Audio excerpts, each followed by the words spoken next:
Assalamualaikum dan selamat sejahtera saya ucapkan kepada hadirat yang menonton rakaman pada hari ini. Bersama dengan saya pada hari ini adalah pensyarah kanan Jabatan Sejarah Universiti Pendidikan Sultan Idris, iaitu Dr. Sahul, yang terkenal dengan status-status sejarahnya dekat Facebook beliau.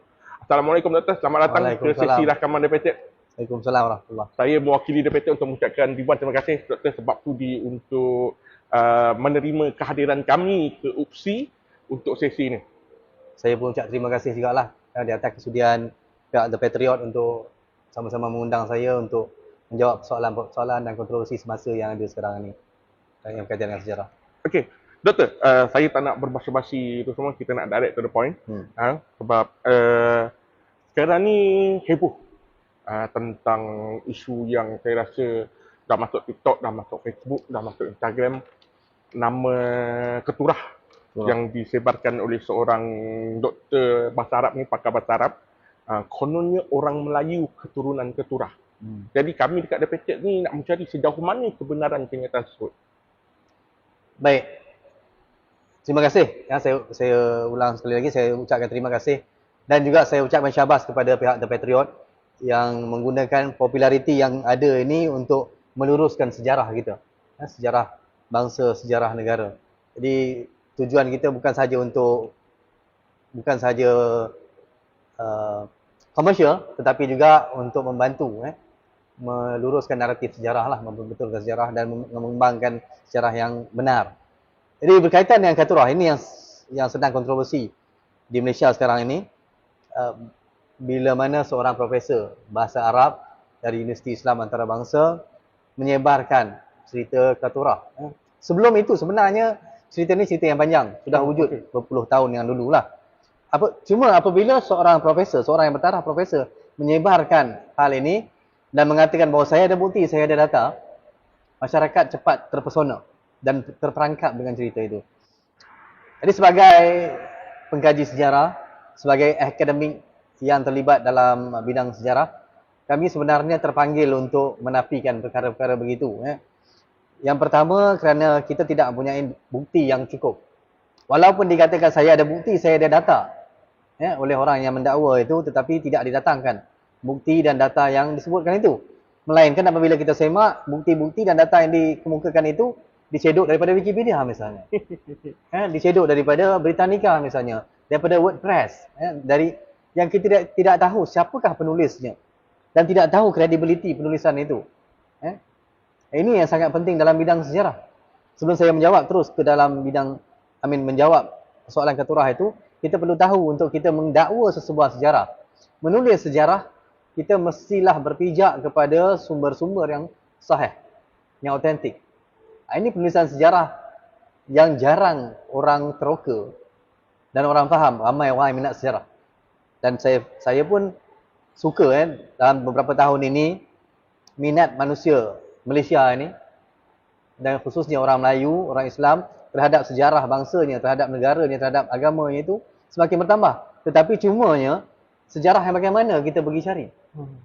Di situlah kadang-kadang kalau kita tidak ada panduan yang jelas, kita tidak ada pengetahuan tentang metodologi sejarah, historiografi, falsafah sejarah, kita akan tersesat. Kerana sejarah kalau ditulis seperti mana yang dianjurkan, ada seorang profesor baru-baru ini, Profesor Emerita Ahmad Adam mengatakan, menulis dan mengkaji sejarah, pendekatannya harus seperti mana mengkaji hadis, menulis hadis. Dan saya selama bertahun-tahun mengatakan bahawa sejarah itu sama seperti hadis. Cumanya hadis ini berkaitan dengan akidah manusia, akidah umat Islam. Kalau hadis itu salah dan kemudian kita menyebarkan hadis yang salah, boleh menggugat akidah kita. Tetapi sejarah tidak sampai tahap itu. Kalau salah dalam bidang sejarah ini tidak sampai menggugat akidah. Cumanya dia akan mewujudkan satu perasaan romantis, melankolik terhadap sejarah yang membuai-buai emosi dan sentimen kita. Dan kita hanya hidup dalam angan-angan. Kita membina bangsa kita dalam kepalsuan. Dan adakah itu yang kita nak? Perkara itulah yang nanti saya akan kaitkan juga dengan bagaimana Hitler misalnya. Cuba mencipta sejarah dengan unsur sentimen dan emosi. Unsur-unsur kepalsuan. Jadi berbalik kepada soal katurah tadi, sebenarnya sebelum profesor ini memulakannya, ada di dalam parlimen disebutkan. Ya, ada di dalam parlimen dan saya juga ada membaca. Ada orang yang mengatakan dalam blognya, dia mengatakan, wah, hal ini bukan hal yang baru, sudah disebut dalam parlimen. Ya? Maksudnya bangsa Melayu ini berasal dari keturunan Katurah ini dah sebut dalam parlimen beberapa tahun yang dulu. Sebenarnya lebih tepat bulan Januari tahun 1993. Oh. Ya? Saya pun belum lahir lagi 1983. Bulan Januari, 2 hari berturut-turut disebut. Saya tengok dalam Hansard Parlimen. 18 Januari 1993, 19 Januari 1993 oleh Datuk Seri Syahidan Kasim. Yang ketiga itu merupakan ahli Parlimen Arau kalau tak silap saya. Ahli Parlimen di Perlis lah. Masih ada lagi Datuk Seri Syahidan Kasim. Dan apabila ada penulis blog yang menulis dan menekankan perihal disebut dalam Parlimen, dia menimbulkan satu efek kepada orang yang membaca. Nampak? Dalam Parlimen pun disebut. Tidak semestinya apabila ia disebut dalam Parlimen oleh seseorang ahli Parlimen jadi betul. Itu bukan ukuran kebenaran. Dan apabila Datuk Seri Syahidan Kasim, ini rakaman, boleh semak silang, Januari 1993, Hansard Parlimen. Apabila Datuk Seri Syahidan Kasim menyebut itu, tidak disertakan dengan bukti. Beliau hanya mengatakan saya membaca sebuah buku yang berkaitan dengan sejarah orang Melayu. Dan nama yang disebut dalam nama penulis ini adalah Haris, dia kata. Secara longgar. Dia kata ini adalah seorang penulis sejarah yang terkenal, Haris. Saya pun sebagai seorang ahli akademik dalam bidang sejarah, saya pun mencari-cari siapakah dia Haris ini dan buku apakah itu yang dirujuknya. Ya. Dan bagaimana dengan tahap keaslian dan keturunan buku itu. Dan beliau mengatakan ada disebut tentang Katurah. Katurah melahirkan antaranya orang Yahudi, Bani Yahudi yang disebut Bani Jawi. Ini yang satu benda yang saya nampak fatalnya kesalahan ini. Yang pertama ialah Bani Jawi, tidak ada Bani Jawi. Bani Jawi ini adalah gelaran yang diberikan oleh Arab. Oleh pedagang Arab kepada dunia ini, alam Melayu, alam Jawa ini. Sebab alam ini dikenali dengan 2 nama secara umumnya. Kepulauan Melayu atau Kepulauan Jawa.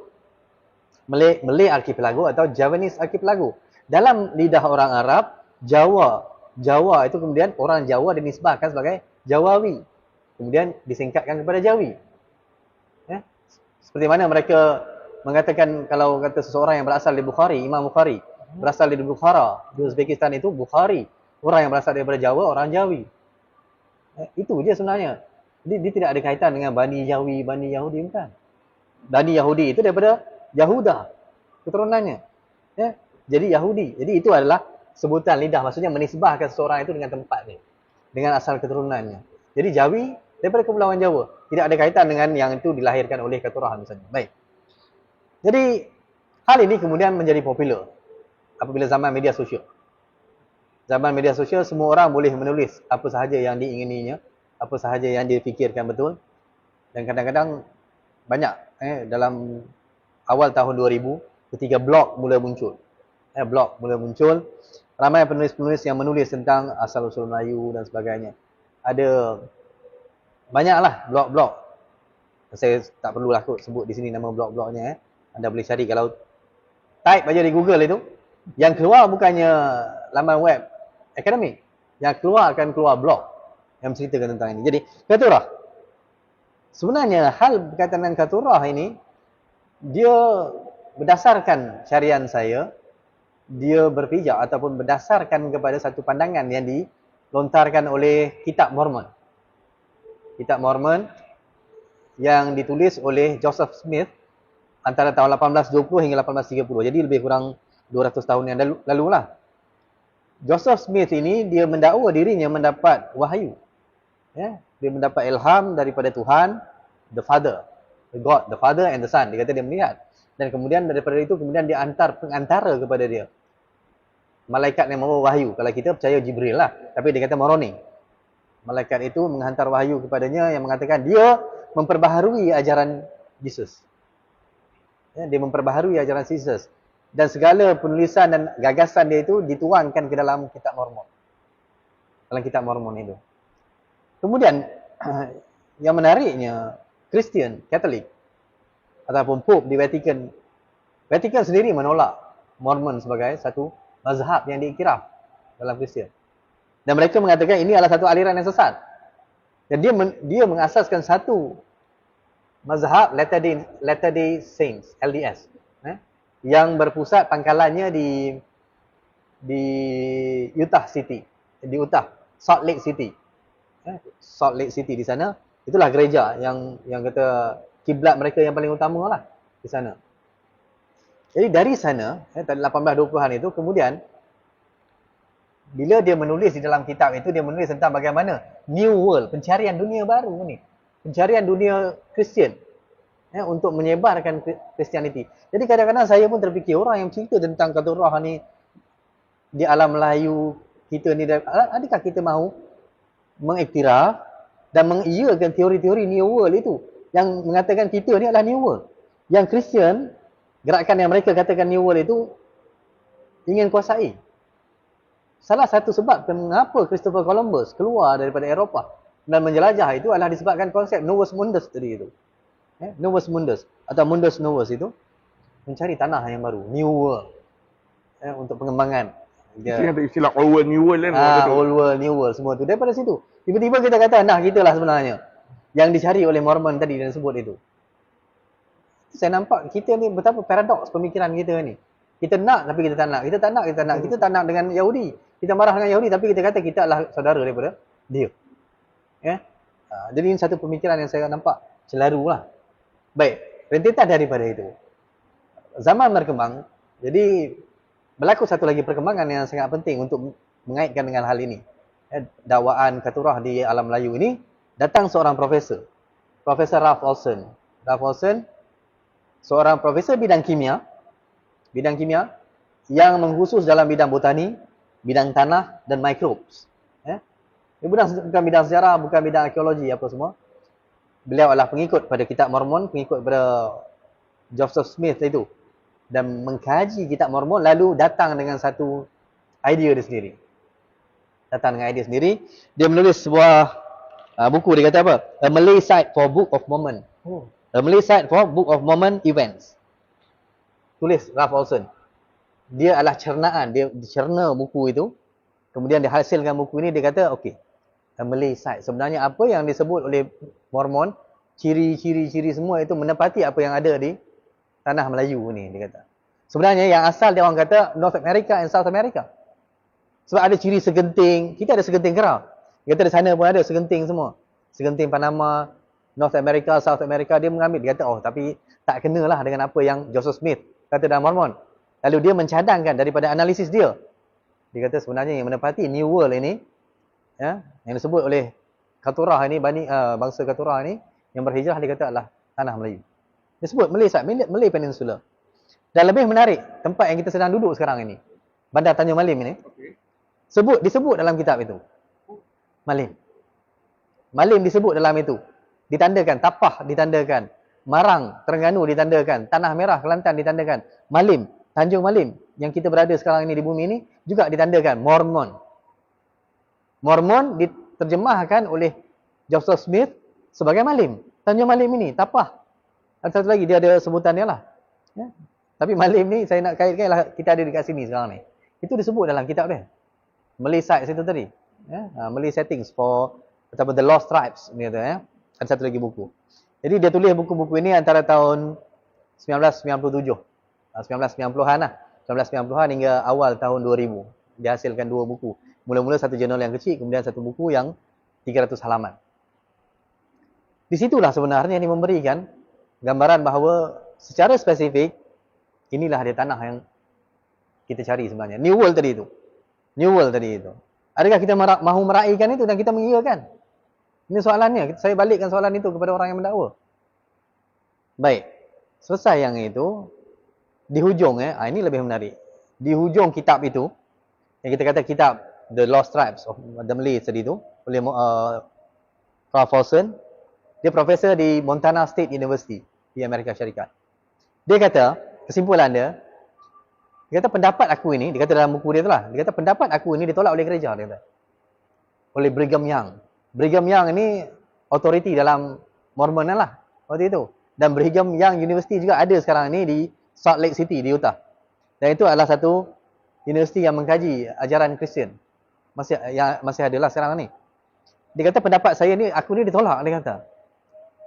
Dan dia kata sebagai seorang ahli kimia, sebagai seorang profesor ahli kimia yang masuk dan bergiat dalam kancah ilmu-ilmu suci ini, dia kata, mungkin aku dah buat silap. Saya cakap ni dalam bahasa saya sendirilah. Anda boleh rujuk pada dalam kesimpulan kitab Mormon itu. Ni kitab oleh tulis Ralph Wilson tulis itu. Dia kata, aku mungkin dah buat silap, dia kata. Tapi aku menyerahkannya kepada orang yang selepas aku untuk mengkaji pula apa yang aku cakap ni. Betul ke tak betul? Cuma kalau betul, banyaklah manfaat buku yang aku tulis ini kepada kita dan pengikut-pengikut selepas kita. Apa yang cuba disebut nak sampaikan? Rumusan daripada itu. Sebenarnya dia pun tidak yakin dengan pendapatan dia. Dan dia kata, sebenarnya aku dah buat silap yang besar. Undoubtedly, dia kata, undoubtedly, I've made a mistake. Dia tulis dalam buku dia. Dia kata, tapi aku serahkan kepada orang yang selepas aku untuk menyambung pula, tengok balik buku aku ni betul ke tak betul. Tapi kalau betul, besarlah manfaat dia kepada pengikut kita selepas-selepas daripada ni. Itulah latarnya. Dan mungkin kemudian selepas zaman internet ini, zaman social media, maklumat boleh diakses oleh sesiapa saja, orang terjumpa buku itu, mengkaji, dan akhirnya mendakwa, inilah dia, bukti bahawa katurah itu. Dan kita kemudian katurah sendiri pun adalah satu watak yang menjadi polemik. Menjadi polemik. Siapa katurah? Isteri Nabi Ibrahim yang ketiga. Ada tak isteri Nabi Ibrahim yang ketiga ini disebut oleh mana-mana hadis yang sahih? Adakah disebut dalam Quran? Tidak. Kita sebagai umat Islam yang sentiasa mencari kebenaran, kita mahu berpegang kepada hadis yang sahih. Ya? Hadis yang sahih ataupun kita hadis hasan, hadis yang baik. Ya? Tidak terlalu dhaif atau tidak palsu. Tiba-tiba kita tidak mengambil sumber daripada agama kita. Dalam perihal yang berkaitan dengan agama. Apabila kita bercakap berkaitan dengan Nabi, kita bercakap berkaitan dengan isteri Nabi, berasa kita sedang bercakap soal Nabi, soal agama. Nabi Ibrahim adalah bapa segala Nabi. Maksud kita sedang bercakap soal agama. Apabila kita bercakap soal agama, mesti berpandukan kepada sumber agama yang autentik. Bila mana sumber agama tidak menyatakan apa-apa, dan kita pergi cari sumber Israiliyat, kita cari sumber Taurat, kita cari sumber Kristian misalnya, yang mereka sendiri pun tidak sahkan benar, dan kita mengkaji sejarah bangsa dan mengklaim sejarah bangsa kita, ada satu masalah dalam jiwa kita. Ini saya fikir ni masalah inferiority. Saya baru tulis satu artikel, Paradox of Inferiority. Kita ni sepatutnya kita merasa superior. Sudah cukup superior dah. Kita dilahirkan Muslim.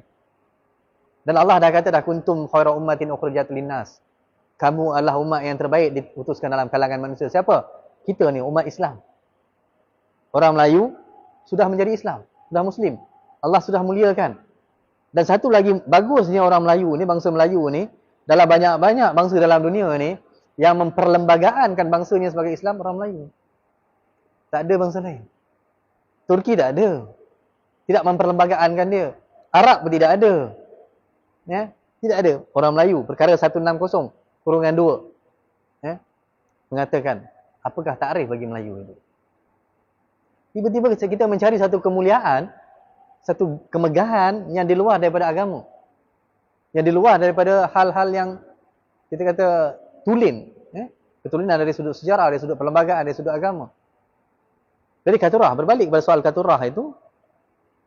Katurah ini siapa? Katurah ini, baik, disebabkan tidak ada disebut secara tuntas dalam sumber-sumber agama Islam. Adakah disebut dalam sumber lain? Ada. Sumber Taurah ada. Sumber Taurah ada, saya tulis di sini, Genesis. Dalam Genesis, beberapa, Genesis 25:1, Genesis Rabbah 61:5, dan Jumhur. Ini yang menarik. Jumhur, majority ulama lah.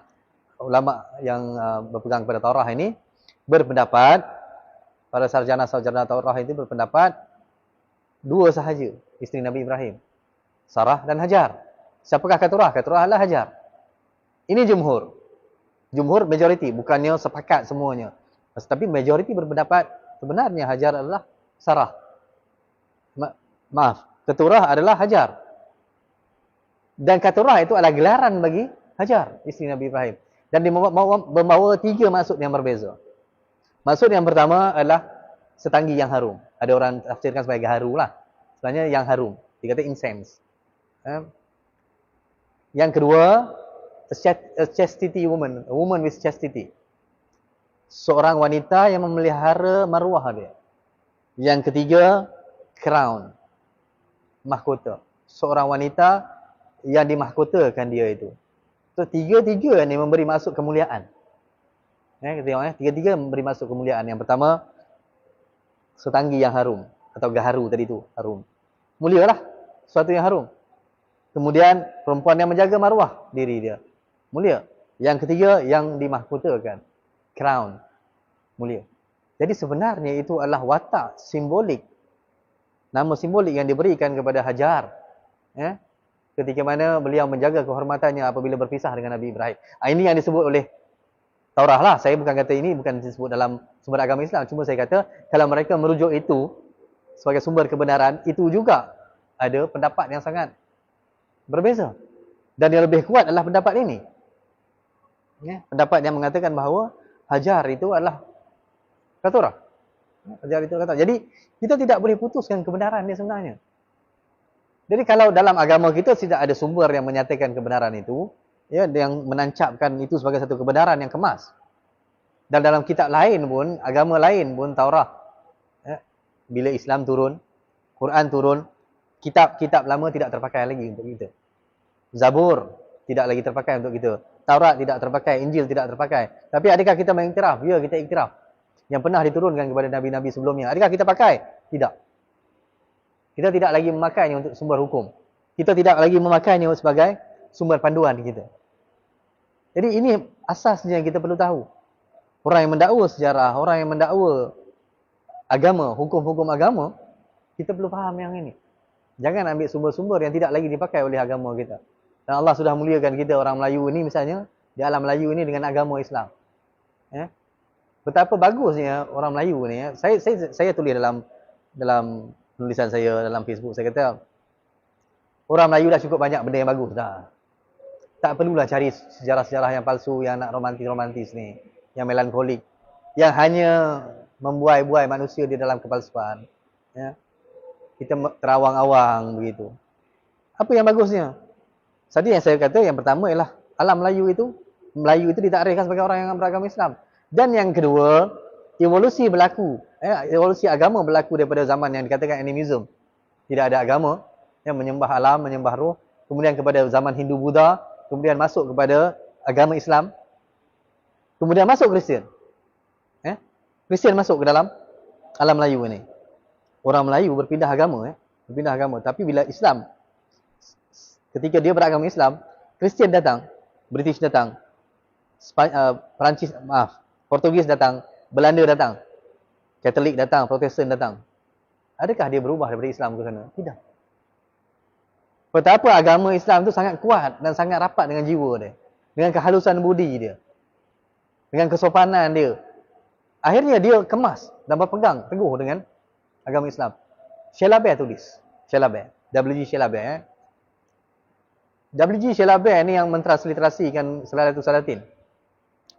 Dia juga adalah seorang Kristian, rahib Kristian. Dia kata, berdasarkan statistik, sepanjang berpuluh tahun penjajahan British di tanah Melayu ini, dia kata, rekod hanya mengatakan 6 orang sahaja yang murtad. 6 orang sahaja. Itu pun di mana? Di negeri Selat. Di negeri Selat. Betapa saya nak mengatakan ketika mana British berkuasa penuh terhadap tanah Melayu ini, menjajah bumi ini pun, hanya 6 orang Melayu sahaja yang dirakamkan, direkodkan pernah murtad. 6 orang. Itu pun di negeri Selat, yang mana negeri yang tidak ada raja. Dan dia mengatakan, inilah salah satunya, ini kata dia lah. Ini salah satu buktinya bahawa bagaimana ada satu perjanjian bertulis, atau persetujuan bertulis antara British dengan raja-raja Melayu, supaya hang nak meniaga. Nak buat segala benda, tapi akidah kami jangan usik. Maksudnya itulah antara peranan raja-raja. Persetujuan yang tidak tertulis. Bahawa jangan kacau agama. Kalau kacau agama, kami akan bangkit menentang misalnya. Kalau kacau kepentingan bangsa, kami akan bangkit. Tapi kita boleh bahaskan lebih lanjut lah. Kemudiannya British buat macam-macam. Polisi-polisi yang berkaitan dengan agama, berkaitan dengan bangsa. Sebab British ni adalah a cunning colonial. Sebuah gerakan penjajahan yang sangat licik. Bijak. Dia menjajah, dia tak pakai senapang.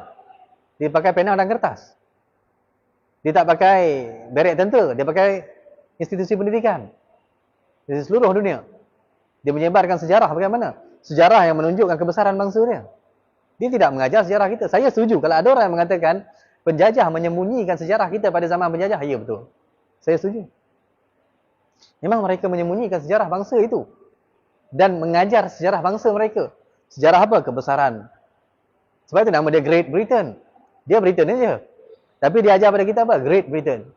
How great the Britain is. How great the British Empire is. Dia mengajar kepada bangsa-bangsa yang dijajah di mana? Di India, di Tanah Melayu, di Burma, di Saudi, di Mesir. Seluruh tempat. Kita kata sun never set in the British Empire. Ya? Jadi itu latar sejarahnya lah. Berbalik kepada Katurah tadi, itulah dia. Akhirnya kita nampak bahawa kisah-kisah itu semua adalah kisah yang palsu. Dan ada profesor itu mengatakan, ini yang saya kira menarik.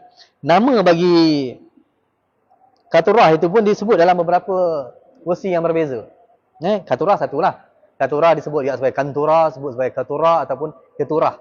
Itu adalah wali, tapi kita tahu namanya samalah. Cuma mungkin cara sebutan berbeza. Tapi ini nama yang berbeza diberikan. Yang pertama, Imtali binti Yakfur. Yang kedua, Al-Mutah. Nama bagi Katurah. Yang ketiga, Putri Siti Nurul Alam. Putri Siti Nurul Alam. Saya nak maklumkan bahawa gelaran Siti ini semua hanya bermula dan berevolusi selepas kedatangan Islam ke alam Melayu. Dari mana datangnya gelaran Siti? Daripada perubahan daripada perkataan Sayyidati. Sayyidati, iaitu gelaran penghormatan kita kepada Sayyidatina Khadijah. Sayyidatina Fatimah, Aisyah misalnya. Sayyidati, itu kemudiannya tersingkat menjadi Siti. Tiba-tiba nama nama Katurah yang beribu tahun before current era, BCE itu, ada Siti di situ. Putri Siti Nurul Alam. Ini yang mengherankan ini. Yang kemudian, Raja Kanturah Gemalai Sakti. Raja Kanturah Gemalai Sakti. Saya nak kata Raja itu perkataan Sanskrit Hindu.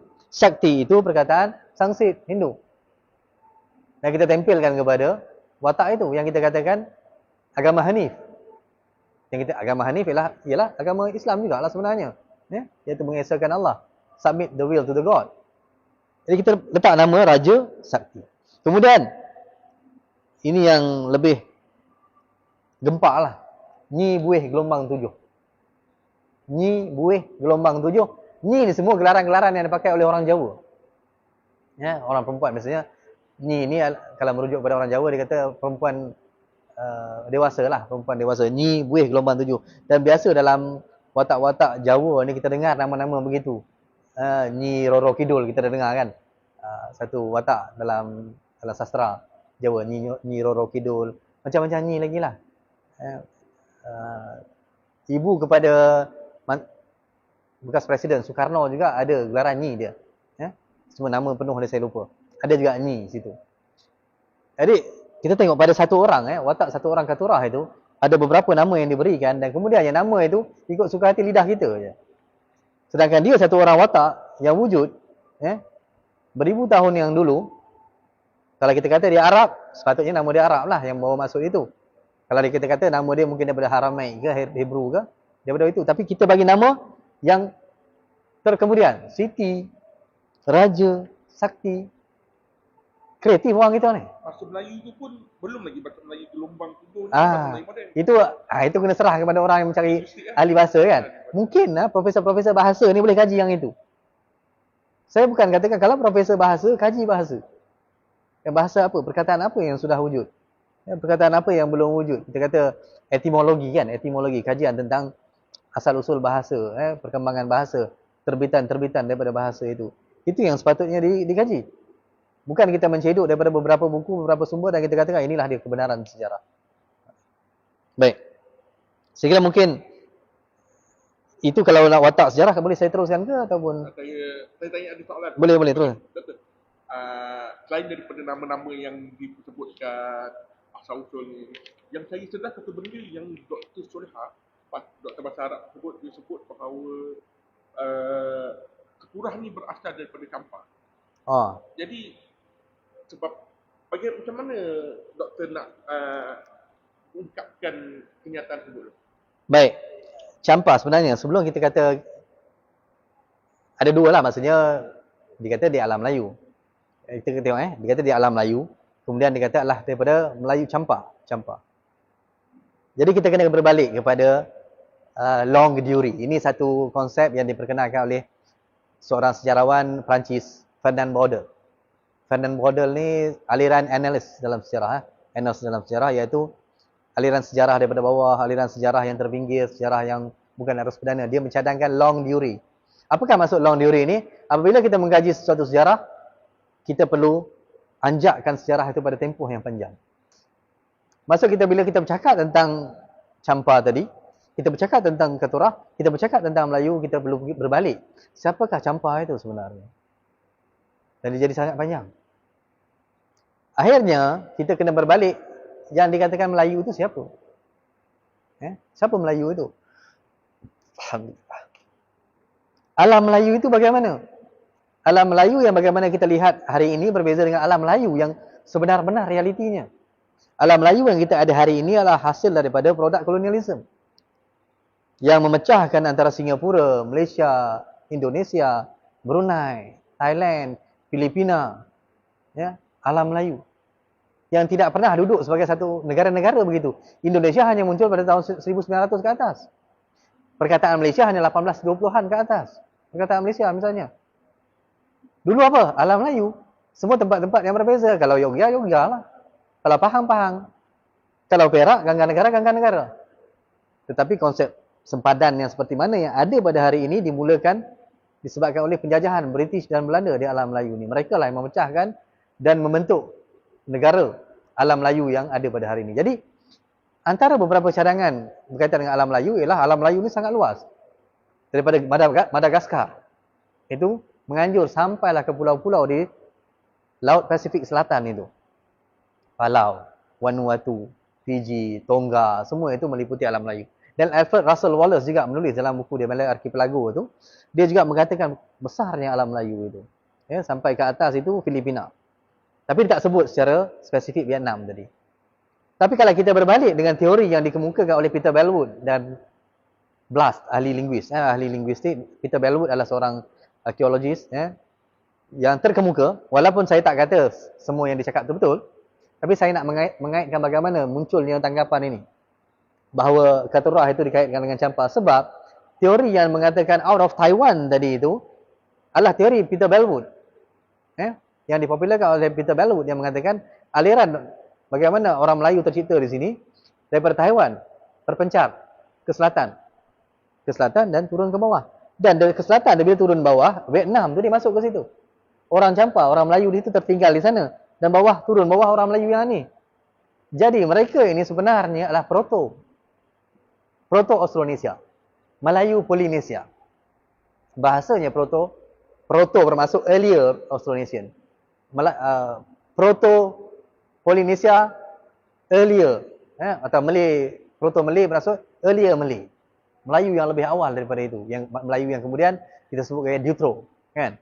Yang ini Proto-Malay. Jadi kita nampaklah kaitan dia. Kalau kita berpegang dengan teori Peter Bellwood tadi itu yang mengatakan out of Taiwan tadi itu, betul lah. Keturah itu campa. Campa itu Melayu. Melayu itu campa. Dan mereka punya hubungan yang sangat rapat. Alam Melayu. Lalu kita berbalik kepada teori alam Melayu itu. Kepulauan Melayu, Kepulauan Jawa. Semua itu satu alam. Yang memecahkan dia adalah kemudiannya kuasa-kuasa penjajah yang memecahkannya. Jadi, kalau orang ini berpegang kepada teori-teori begitu, tak pelik bila dia kata keturah itu adalah daripada campa.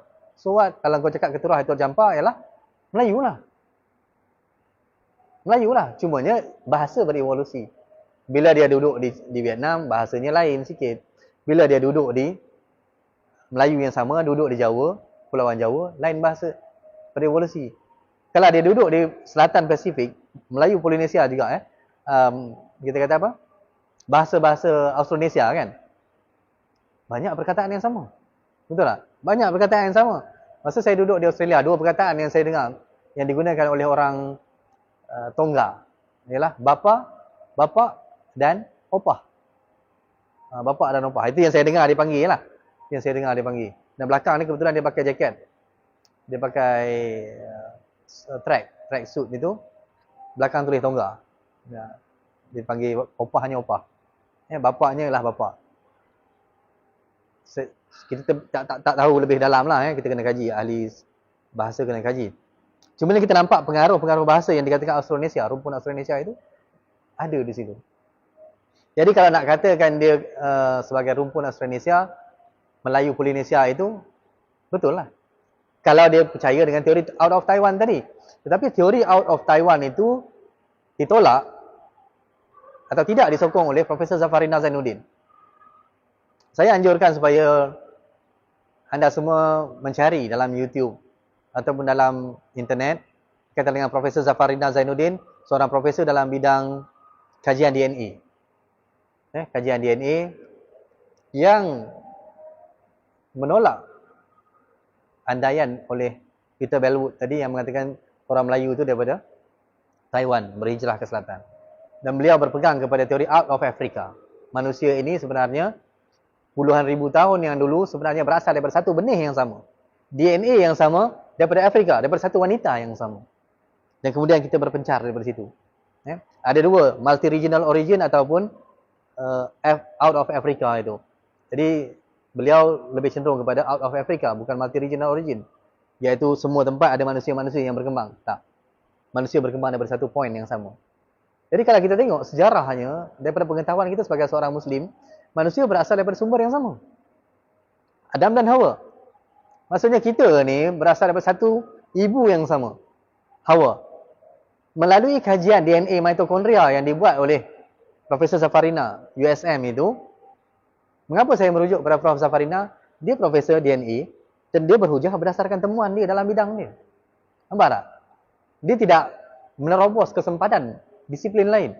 Dia bercakap berdasarkan temuan dia, DNA mitokondria itu menunjukkan seluruh manusia yang dikaji itu berasal daripada satu induk yang sama, iaitu Afrika tadi itu. Seorang perempuan, Hawa. Dia tak sebut Hawa, tapi kita kata dengan pengetahuan yang kita ada, kita kata Hawa kot. Sebab manusia yang sama, perempuan yang sama. Dia kata ada seorang perempuan yang sama. Dan dia berhijrah lah. Manusia berpencar daripada sana. Manusia keluar. Dan begitu juga teori yang disebutkan oleh Ibn Khaldun dalam mukadimah dia. Manusia ini berasal daripada satu, kemudian dia berpencar. Dan disebab apa kita ni berbeza? Orang yang duduk di hemisfera utara berbeza dengan orang yang duduk di garis khatulistiwa. Berbeza dengan orang yang duduk di hemisfera selatan. Berbeza yang duduk dengan cuaca yang panas.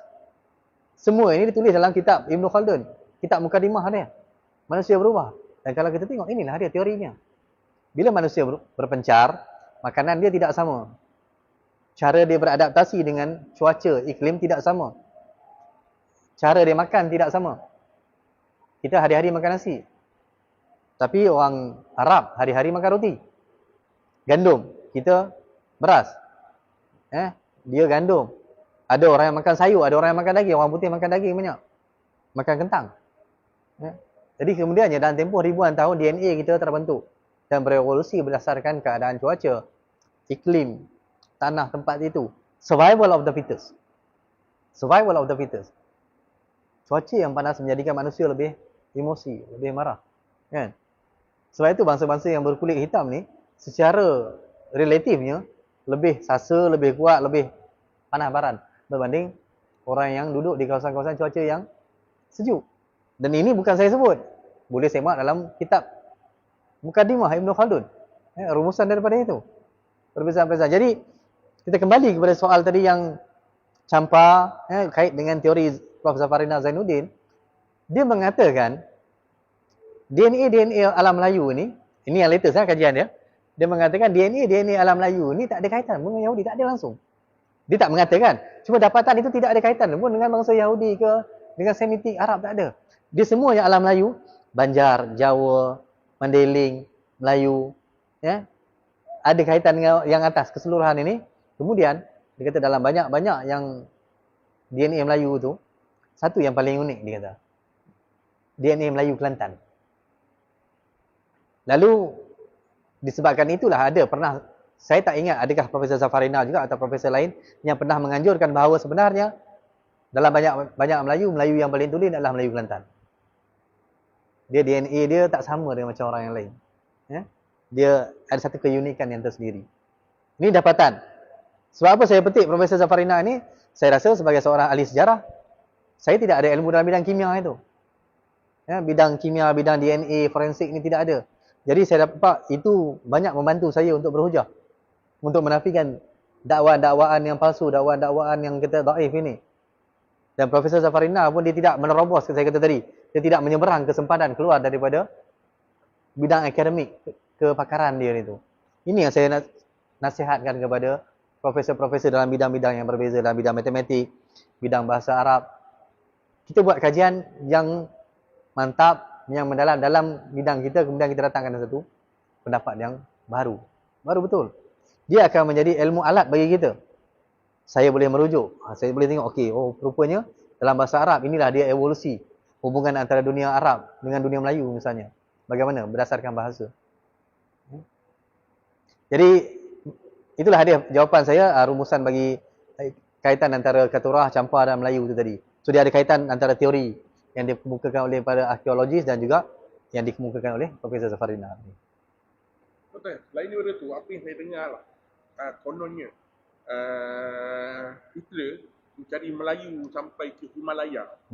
Jadi, ini yang benda yang saya rasa macam, apa yang kalau sejauh mana kebenaran Hitler cari Melayu sampai ke Himalaya? Berkaitan dengan Hitler ke Himalaya lah, pergunungan Himalaya di kawasan Tibet Utara ke India itu. Ini juga satu teori yang dikemukakan. Nak kata teori, tidak teori lah. Andaian-andaian kosong sebenarnya. Dia juga bertolak daripada bagaimana mereka mentafsirkan perkataan Himalaya itu. Sebab ada Malaya di situ, maka mereka katakan Himalaya maksud tanah tinggi Malaya. Atau pergunungan Melayu, gunung Melayu. Yang sebenarnya tidak pun sahih pun. Itu adalah mereka bermain dengan bahasa. Sini Melayu, sini Malaya. Bermaksud ini Himalaya. Kalau begitu, kalau kita terima yang itu, kita juga perlu iktiraf sepenuhnya tanpa soal bahawa perkataan Melayu itu berasal daripada perkataan Tamil. Malay. Orang Malay. Malay itu bermaksud orang gunung. Sebab dulu bila pedagang-pedagang datang, nampak kawasan ini kawasan pergunungan, Gunung Ganang, Bukit Bukau. Itu dia. Kalau kita terima yang itu, kita kena terima yang ini. Soalnya, kalau kita kena tolak yang ini, yang itu juga kita tidak boleh pakai. Himalaya, Malaya.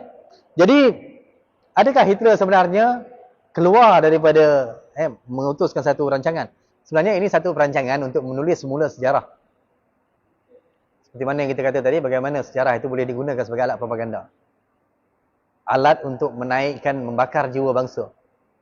Untuk menulis semula. Kata beberapa ahli sejarah yang moden, antaranya Hannah Arendt dan Erich Hollander. Dua-dua orang ini adalah profesor sejarah. Profesor sejarah berbangsa Jerman yang mengatakan bahawa, yang mengkritik cubaan Nazi di bawah Hitler itu untuk menulis semula sejarah bangsa Aryan itu.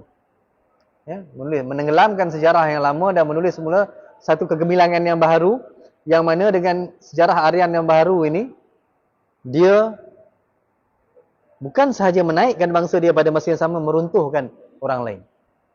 Dia melihat bangsa-bangsa yang lain tidak ada nilai. Sebab itu antara teori yang dikatakan bahawa bagaimana berlakunya Holocaust itu disebabkan oleh bencinya mereka kepada bangsa yang ada di situ. Dan ada pula lah kontroversi, polemik-polemik yang berlaku disebabkan bangsa Yahudi tadi itu kan membantu kepada penghapusan etnik tadi. Memang kita tidak, saya pun tidaklah kata menyokong sepenuhnya kata menerima Holocaust itu sepenuhnya. Memang ada revisionis yang mengatakan Holocaust ini mungkin sebahagian daripada propaganda oleh Yahudi apabila mereka menguasai dunia. Tapi tak apalah, satu hal yang lain. Cuma saya katakan itu adalah satu cubaan untuk menulis semula sejarah bangsa Aryan. Dalam satu program yang dinamakan sebagai program Lebensraum. Projek Lebensraum. Projek Lebensraum ini ialah projek nasionalisme. Projek nasionalisme yang dicetuskan oleh Hitler yang dikemudi oleh Heinrich Himmler. Heinrich Himmler. Himmler ni adalah seorang komandan dalam